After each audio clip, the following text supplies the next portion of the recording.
dalkan inala jaarka ah wax yar buu iibiyaa oo dadku ka iibsadaan Afrika oo dhan ka iibsadaan for instance waxa kamida kaniisad qarniga 14aad la dhisay oo Faasil Kaasi la yiraahdo oo laakiin nijaarinta dhiseen ay Arab yihiin laakiin lama yiraahdo waa Arab touristiga meel ka soo yimaado Ethiopia waxaad u qabtaan meel taariikh qadiimi ah wax architecture oo ay ku tusi karaan oo kuwa calawle iyo qandala iyo lamida iga walaani jirin I studied both labada waan ka warqaba hadda markay masaaridu ay ka sheekeynayaan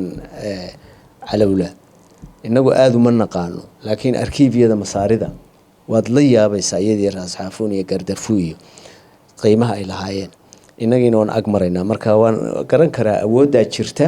laakiin almiino xataa in buugaag yar laga qoro si loo ogaado si hadhow xataa markay carro noqdaan ama bus ay noqdaan meelihii looga daba tagi karo marka runtii that's a very important issue